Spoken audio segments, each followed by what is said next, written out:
Oh my God. One of my favorite things in the entire world is shredding tires. God.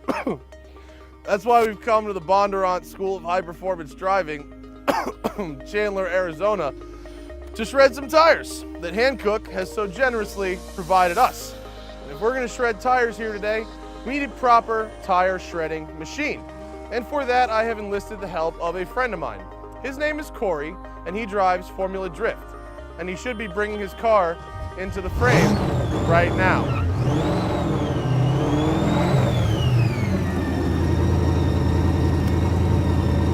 That's right, Formula Drift, Nissan 350Z, Lone LS3, today on Tune. Get the hell out of here. Woo! My lungs haven't been the same since. And though I inhaled half a tire for that shot, it was worth it because this purpose-built machine is designed for one thing, to throw as much smoke as possible. In order to understand the K-Sport 350Z, you first have to understand its driver, Corey Hosford. I met Corey when Bob Bondurant encouraged me to have him teach me to drift last year. He, along with his best friend and manager Dustin, are the pinnacle of redneck awesome. This is the kind of guy who wears a pink leisure suit and a fanny pack to a nightclub in Vegas. The kind of guy who will grow a mustache and then install a matching mustache on his car. He's the only person I know who makes those things look cool, so of course he has naked zombie girls on the side of his race car. From the orange scheme to the gory portraits to the custom painted steering wheel, you can tell that Corey doesn't take things too seriously. Every t-shirt he owns has a print of his own face on it, in a wig. The only thing Corey does take seriously is his driving. The car's battle scars tell the story. This man goes all out. Ditched a 240 and moved into a different platform that we felt was going to work better than what we had prior to this. And made quite a bit of different changes to power plant, transmission, just to change for the level of driving that we're now. Obviously we're running the Formula Drift series, so we had to step our game up quite a bit. So what's under the hood? So we're running a LS3 base block with a Magnuson supercharger. Makes about 800 horsepower. And what's the car weigh? About 2,800 pounds. So good. So it's fast. Yeah, it's fast.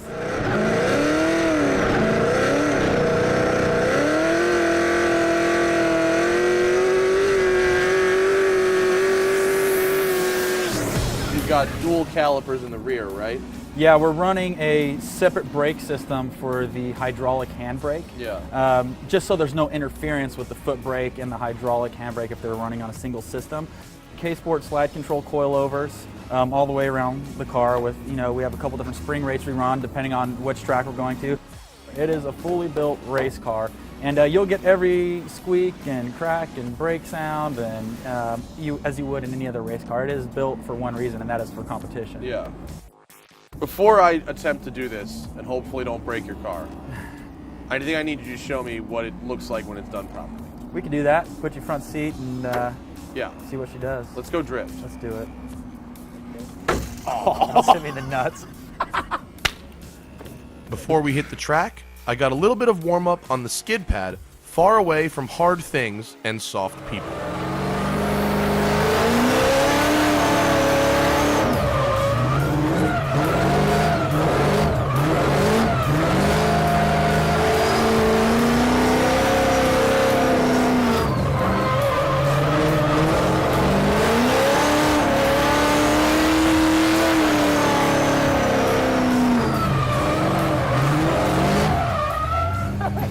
Almost.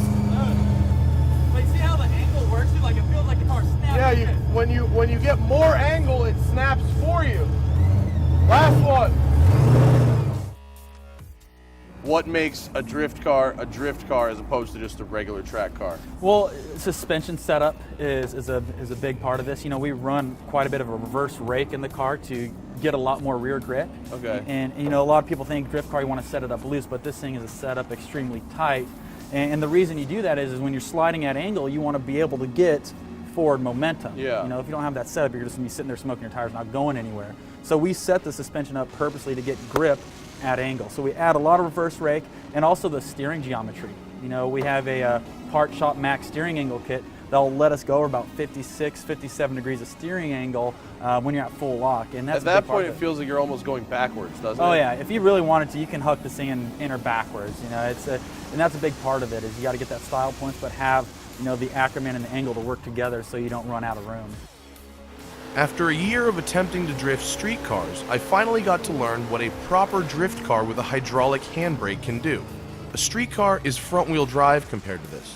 By using the handbrake to initiate a slide, which I had never done, I was able to start the drift much earlier. I could tell you I drifted perfectly all day, but that would be a lie. Instead, I'll tell you I learned a very valuable lesson. When you think you might lose it, don't try to be a hero and keep it going, or else this might happen.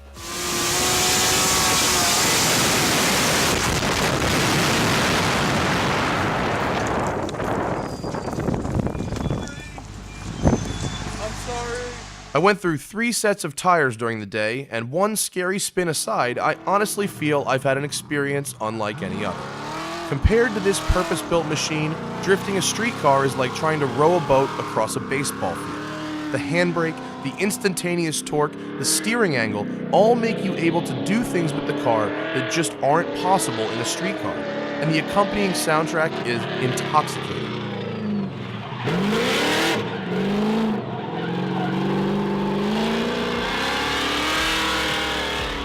Then, Corey stepped in to show me, and more importantly you, how the pros get it done, with 2 absolutely flawless runs.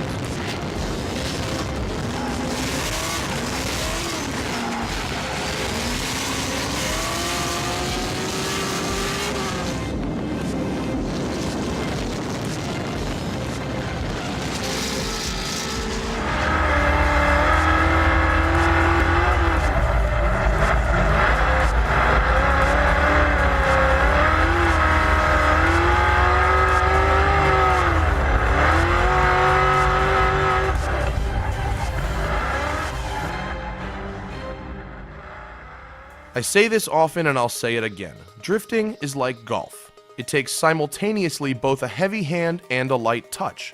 Some people think it's stupid, but the people who are into it all like to tell you how good at it they are. And the professionals, like Corey, Chris Harris, and others, make it look really easy.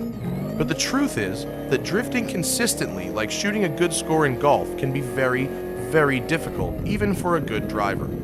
Most importantly, the skills needed for either a quality golf game or to become a great drifter are the same. Years of practice, lots of money, and a great big bag of balls.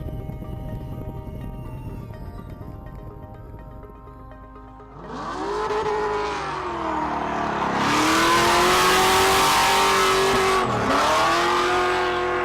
want to shoot an intro where Corey does a brake stand and I come out of a cloud of smoke. But we don't know which way the wind is going, and there's only one way to test that.